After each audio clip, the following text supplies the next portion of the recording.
I'm going to turn off the audio there, or else I'm going to hear myself, and I don't like how I sound. I sound like a Muppet. You don't. You do not sound like a Muppet. You sound very human-like.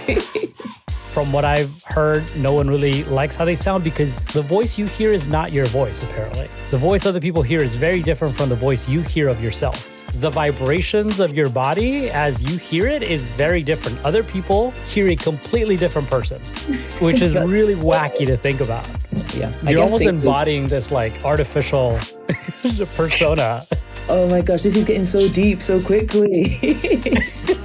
This is how we do it. Yeah. Honestly, this is how we do it. And it's fun, right? We got to keep it fun. Also, this is a brand new series that I launched through Stream on Farcaster because I wanted to connect the mission that we're on here at Crypto Sapiens with the community that we're building on Farcaster, first and foremost. However, thank you, Naomi, aka afrochicks, for saying, like, is this going to be on X? It's like, oh, wait, hang on. It literally is as easy as a click for me to turn this onto X. So we're also on X for our friends and family who are on there and watching us. First and foremost, for anybody who's not familiar with your work, if you're on Farcaster, I don't know if you wouldn't be, because afrochicks, as I mentioned before we went live, even though it sounds like you've only been on Farcaster for a very small amount of time, you have saturated our feeds with the work that you're doing and with your amazing story. But for those folks who have been living under a rock, can you just give us like a brief intro to you and what you're up to? Yep, I'm Naomi, aka afrochicks. I'm an athlete. I do triple jump. So that's a hop, skip, and jump into a sand pit. And that's basically my Web2 job. And I represent my country in that event. And I joined Farcaster in August. And I started posting workout videos at first. And then I started sharing a little bit about my life as an athlete. And then I started documenting my journey to the LA Olympics Onchain. And yeah, I've just sort of stuck around since then, and I really love it. I really enjoy the community. I've been to a Farcaster Fridays and met some people in person. So yeah, I'm really like embedded in the Farcaster community and really enjoy it.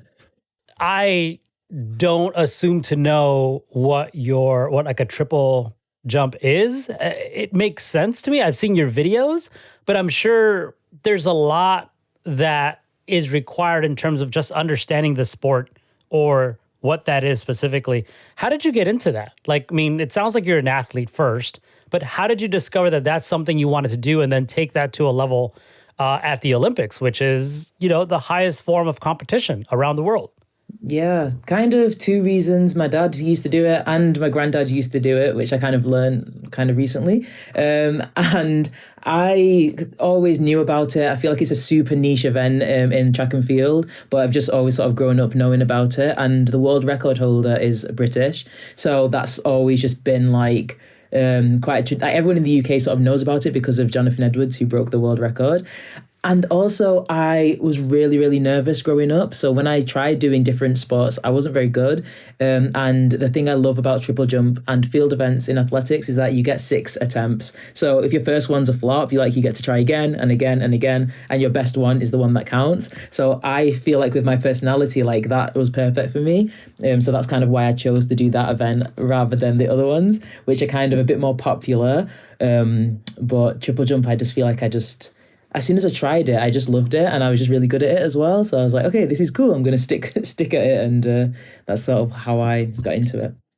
That's cool. I mean, I'm looking at the video, and so for anybody who wants to check out some of this work, first of all, the easiest way is just go on X and look for afrochicks NFT.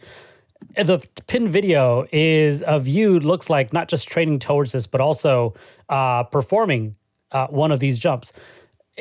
First of all, I think that that's just pretty cool. The fact that you're just documenting this whole process, but also that you are doing so, through traditional media, but also kind of this new media that is on-chain. I wonder if you could talk a little bit about that in terms of the journey that you're on, but also documenting on-chain. Like, do you think that like using these tools, these on-chain tools, has changed the way that you have approached your storytelling or the way that you engage the community with your stories? I think so. I think the way that I sort of chose to document this was by coming up with a word to summarize the week that I've had and using that almost as the title of each video and almost the script surrounding each video. Whereas in the past, I was a little bit more spontaneous and just kind of created whatever I was feeling. Because this is a series, it kind of made it a little easier just to hone in on what the video is going to be about each week. And I think that's made it, it's easier, but it's also different. And I think creating Onchain, the idea of making something that's worth collecting, and I think numbering each one by the days, and something cool happens, like let's say I win a medal, I feel like that was a video that probably will get more mints. And soon I want to start integrating, I think, a leaderboard of some sort, because I feel like people just love a leaderboard, and rewarding those who've collected the most videos and who's been there early. And I feel like, I don't know, there's a bit of a crossover between being early in crypto. Everybody wants to be the first person to find out that coin. But what about being early about like with an athlete's journey? If people in 4 years' time see me, on the podium at the Olympics, they can be like, I've collected every single video and I've got the proof of that. Whereas if somebody was just like, oh, I follow her on Instagram, it's kind of like, cool, so does everyone else. So it kind of gives that extra little connection, I think, to the audience or to the community, which is really cool. So yeah, that's kind of what I think about when documenting my videos on chain. Wow, so much there I want to talk about. The first thing is this idea of like constraining your production or the narrative, if you will, of that week to one word. I can imagine that's hard, because I could also imagine you're not trying to duplicate these words. You're like, well, I've already used courage, which by the way is day 72 is courage. Like, tell me, like, how do you come to agree with yourself what that one word is going to be?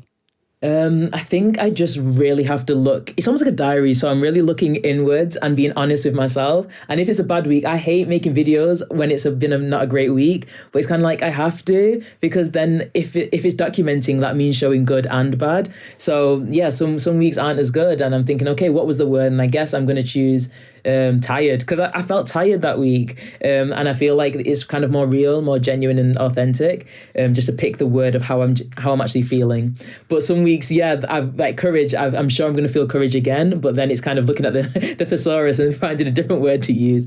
But I think each week is definitely bringing up a whole new emotion or a new lesson. So I feel like I've not really run out of words just yet. How long ago did you start this documenting of your work on chain? Because it says day 72. Does that mean that it's the 72nd week that you've shared something, or how does that work? I'm aiming to do a video weekly. I've missed 2 weeks. So right now it's just sort of trying to stick to that weekly schedule.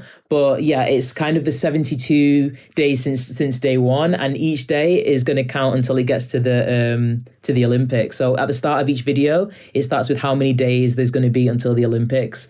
So it's almost like a countdown, starting from when the season started for me. So yeah, it's been I think it's been like 11 weeks now. And I've done 10 videos. So yeah, I'm just counting down the weeks, but it's quite interesting. And I look back on the videos as well, because sometimes I'm like, I don't know if I'm training hard enough. And I look back and I'm like, okay, no, I've done this amount of work. Like it's like a proof of work, I guess, of how much I've actually put in. So that gives me a little bit of confidence when I go into thinking about my competitions and things like that. I love that you have the verbiage down, but you found a way to connect that to your story, right? The proof of work thing, that's the meme going back to Bitcoin. Yeah. And you're just like bringing that into your story. I think that's so cool. The other thing I heard you say, and I want you to talk about this a little bit more, because I know you're either currently in the Blueprint cohort or you were, I'm not quite sure where they're at in the current cohort. But you use the word that I know Adam Levy is known for using, and that's creating content worth collecting. I've been following Adam's work for quite some time. If anybody who's listening doesn't know who he is the host of the Mint podcast. He also created a platform called Bello, which they've pivoted, and they're now working on a new platform called Blueprint, which is built for creators to help them basically tool themselves, equip themselves with not just like how to put things on chain, but also like virality and monetization, which are huge for us at Crypto Sapiens too. We do it very differently than what they do at Blueprint. But tell me a little bit about, firstly, content worth collecting? What does that mean to you? I think, I definitely got that from Adam, and I feel like I learned so much from Adam. Like, I was in the first cohort of Blueprint, and now I'm a mentor for cohort 2, which is running now still. But basically for me, I think it's thinking, it's almost like not thinking of content selfishly. It's not about me and what I find super interesting and what I think, it's hard to sort of word it, but sometimes, especially as a creator who creates on my own, it can just be like, hey guys, today I did this, and then I did this, and then I did this. And it's like, okay, cool. Like, who's this video for, and how is it going to add value? What is it that's going to make this actually interesting for other people? And of course, when it's yourself, like, you think that you're the most interesting person in the world, but it's kind of making it worthwhile for somebody else to watch and then to want to actually collect. So for me, that was making my videos as short as possible. A week, I've recorded sometimes 2 hours worth of content and getting that down to 30 to 40 seconds to make it short, and making people actually watch the whole thing. And then also, making it all geared towards the Olympics. The Olympics is that big buzzword that people, want to hear and want to know about. So instead of being like, hey guys, like, this is the day in the life of an athlete, where it's kind of like, okay, but what's this about? It's documenting my journey to the Olympics, and you can be part of my story and collect to be part of my journey. And I think that makes people feel involved. So when I think about content worth collecting, it's thinking not just selfishly about this content, it's all about me. It's about how can it actually help engage other people and feel like they're actually a part of it. I'm hearing, and again, this might be very biased, but I'm hearing things in your answers that keep coming back to like constraining yourself. Like, really, it could be fun to be a vlogger, and, some people find great success doing that, but that's not the style you're going for. You're really adding these constraints to yourself so that you can tell a story that connects with a very, very particular audience.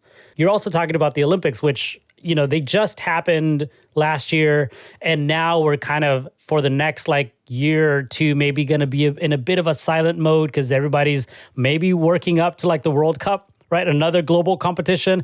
But then after that, I know personally, at least, I start hyping up for what's the next Olympics. I'm very excited for the 2028 Olympics because it's happening in my hometown. Shoot, I have a hat that I should have worn that it says LA 28. I'm going to change when you answer this next question because I should be wearing that for this conversation with you. Can you talk a little bit more about constraints? Because I think that that's a really interesting thing to consider, and not many of us do.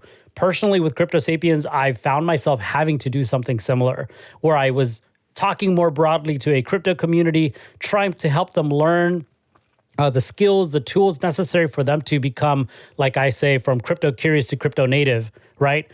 However, too broad an audience, you're really not talking to anyone. So we're niching down, and we realize, myself as a creator first, the people that I can talk to and help learn the tools and familiarize themselves, with the technology, with the platforms that are out there, the people I need to talk about are the creators themselves. So we're niching down. The same for you. It sounds like you understand who you're talking to. Can you talk more about constraints just generally, but also how does doing these things on chain even further cement the constraints that you've set for yourself? I think I kind of have to start with where I was before I was creating Onchain. And I sort of I've created on TikTok, I've created on YouTube, Instagram, but I just feel like it was almost like, what is it that I enjoy creating? And then what is it that people actually resonate with? And what is it something that I can also gain value from as well? So for me, nice hat. So I think for me, on Instagram, I kind of started this documenting a bit more personally, and that was documenting my journey back from injury. And I really kept it just about that. But then I wasn't injured anymore. So I was like, so now what do I do? And I always find myself hitting this wall where I'll create something, it will do pretty well. And then I'm like, but I've sort of run out of ideas, or I don't really know where this is going to go to. And I hit a plateau. So this time I wanted to have something that I feel like is going to last a little bit longer than when I feel inspired. And that's why I went with a 4-year constraint of being like, okay, it's my journey to the Olympics. I'm going to mint it on chain. I'm going to, kind of focus it towards a more crypto native audience. And I feel like by sticking to those things, it keeps me a little bit more disciplined And rather than it being like I'm just creating when I feel like it, it's kind of like, no, like this is almost like a strategy or a routine that I'm just following. And for me, that I find that a little bit easier. So that's kind of how I've been using constraints. That's amazing. Apologies. I realize why I don't wear this hat on videos is because it's really beaten up. So apologies for like putting on my most beat up hat. The reason why I wear this so often though is because it is definitely one of my favorite hats. I wear it to the gym. I wear it when I'm out in the park. I mean, I travel with it. I was in France recently when they were hosting the Olympics. I was walking around Paris with this hat. I don't know if they were too happy about that. Yeah. Anyways, that's really cool. By the way, I do want to also recognize some of the folks that are commenting in the chat on Farcaster. Tori Story says, I like the constraints, but I also love the impromptu videos that were tongue-in-cheek and silly. So tell me about like your personality personally, like, or just generally bringing that into your storytelling. How much of that do you think that you need to bring as a creator? Does it have to be, 100% you, or can you kind of fake some of that? Almost like when you walk into different rooms, you sort of change. Well, I do anyway. Like if you're walking into a professional environment, like I had to do a talk at the House of Commons, so I'm wearing business casual and I'm, talking about crypto and I'm talking about Farcaster, but that's in a very different way than if I'm just like talking to my friends and they're asking me, so what's this Bitcoin thing you do, So I feel like with different people, you sort of change, and that's sort of what I'm doing like with my Onchain or my online presence in the crypto community. So on Warpcast, I'm very real, like I'm very me. Again, there is a little bit of constraints because I don't want to almost overshare and oh my gosh, he's everywhere, please go away.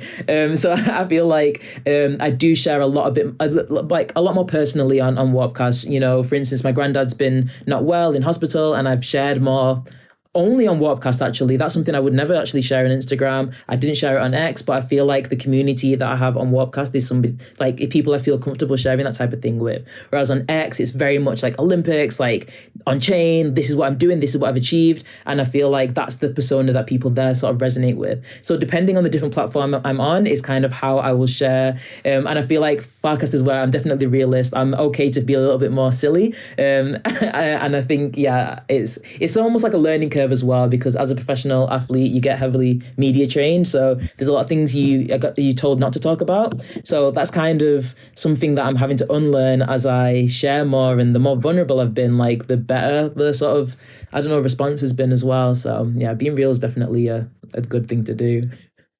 That's amazing.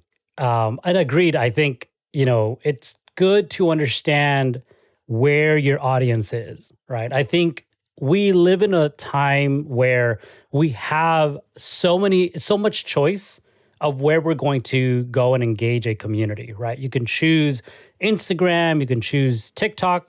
In the US, we still have it. You have Twitter, obviously, or X. You have Farcaster. All of these audiences are there for consuming content differently, but also for engaging with personalities differently, right? And I think you have a great sense about what that is. It sounds like you also understand, like if you're going to be talking about crypto full time and really about a lot of your on-chain strategy, you're probably going to do more of that on Farcaster. Whereas if it's more of a general sharing of, your story and of the content that you're creating, you're probably going to do that on X. You do a really good job at that. Your videos, by the way, are sharp. Can you talk a little bit about the technology that you use? How did you arrive at like understanding that was the right kind of tech stack or toolkit for you to use for creating that content? Yeah, so one thing I was really intentional about with the videos was not doing it in portrait, but doing it in landscape. I think with TikTok and Instagram Reels, like everyone's so used to this sort of portrait, but I wanted to do it almost in a more cinematic way. So for me, that was trying to find like the widest angle possible.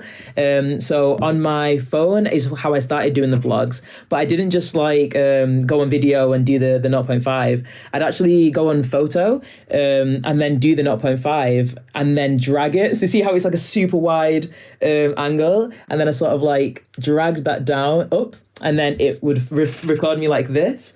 And I was like, I love that. So that is something that I immediately put into my vlogs just to give it a different look. So when people are looking at it, like, oh, that looks a little bit different.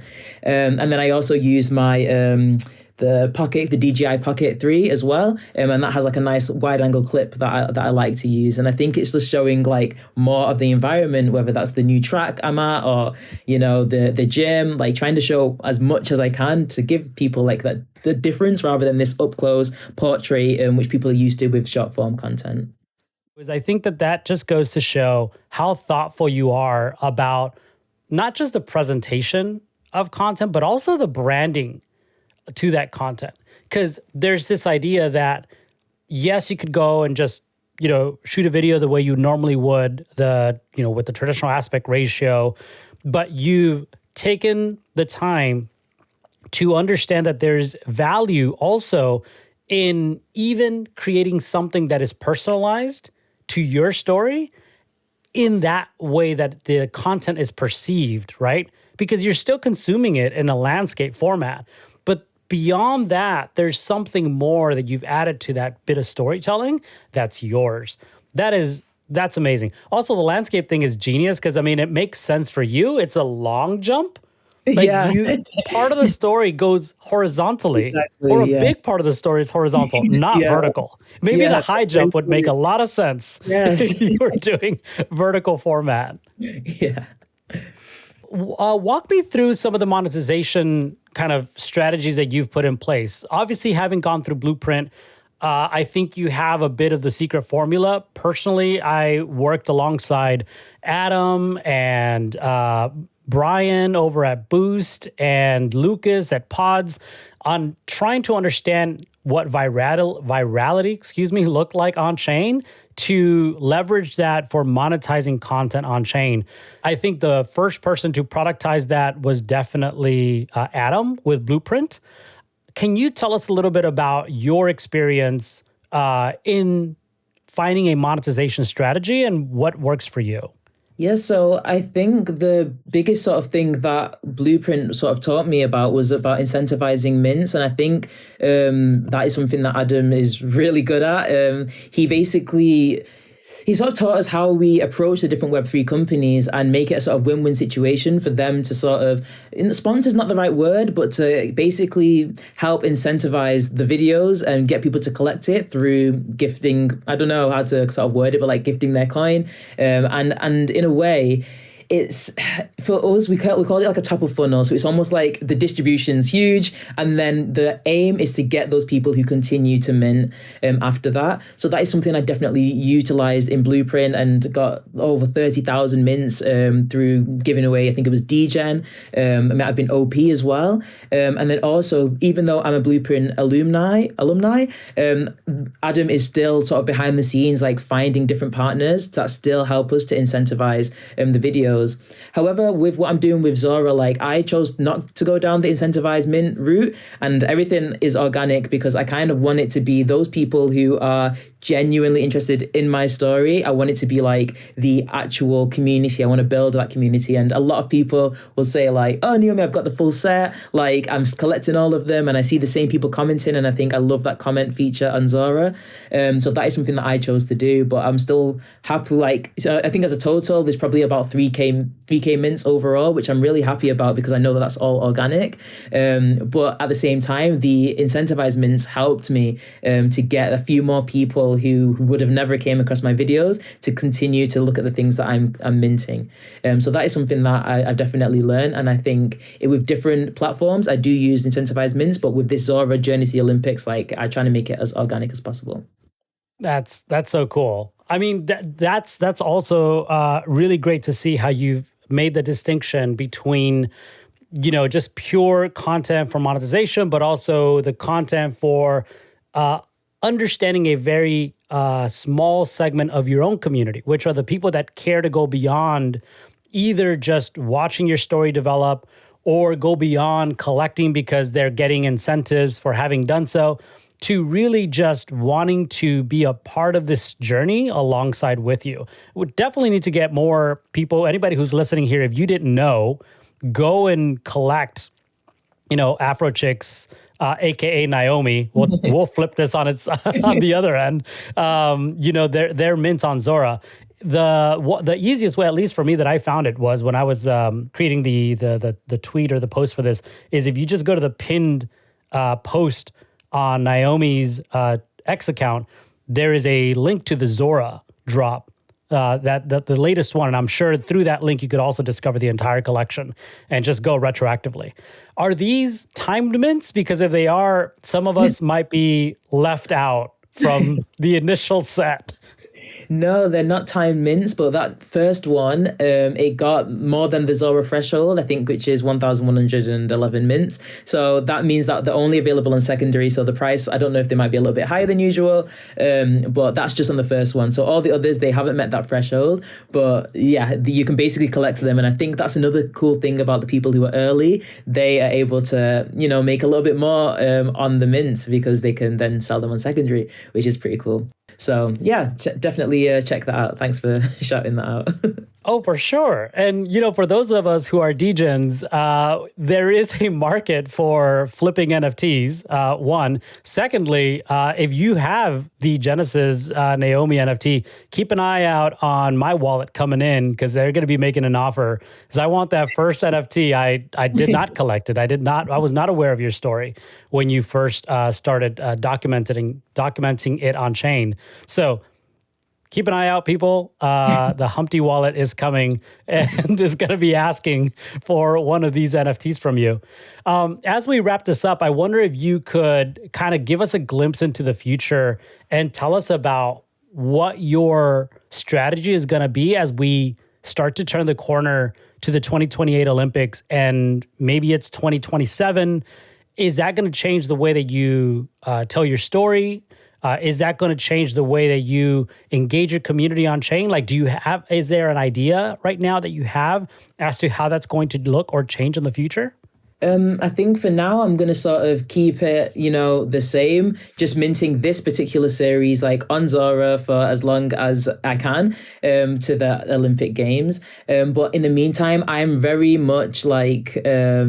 I'm open to different chains, basically. Like as a creator, like you don't just stick to just posting on X or just posting on YouTube. Like I think you should be everywhere in order to get your story out there. And I feel like my story is a really interesting one. So I'm basically open to working with different platforms, different chains in order to get the most eyes on this story and to get more non-crypto eyes on crypto as well. So I think, for me, it's going to be exploring different chains, but definitely keeping this series like on Base, on Zora, because it's the first series, and I feel like Base and ETH has just been something that, I don't know, I feel like they've supported me from the beginning.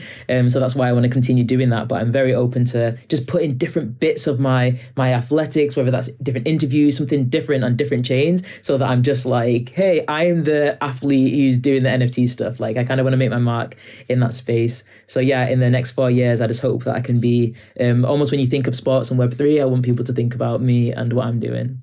I feel like this totally resonates with something that was shared by someone who's on the live stream right now. I am the real Yakuza.eth. He says, is Naomi going to launch a token? Well, first of all, as far as tokens, yes, they have NFTs out there. So if that's what you're saying, non-fungible tokens are tokens.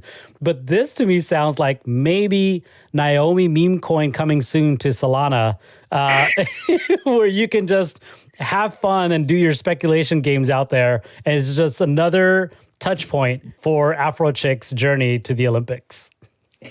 I'm not saying anything. Yeah, I'm just not saying anything. Yeah, that's probably smart. Yeah, you're better than me. I'm horrible. I put everything out there. So this has been really fun. Honestly, it's been really great to connect with you, to learn your story, to share our platform with you, and to continue to promote like this really cool journey that you're on, not just towards the Olympics, but also on-chain media and the journey that you're taking on there too. Any last words before we close out? I just want to say thank you. I think this is like it's not my first stream, but it's my first time doing something like this, first stream on Farcaster. So yeah, thanks for the boost to do this. And yeah, I'm really enjoying what you've been doing with the Crypto Sapiens community. I think it's really excellent for creators just to have a space where we can share, learn from each other. Yeah, so thank you for creating that platform for us. And yeah, excited to see what you continue to build as well. Amazing.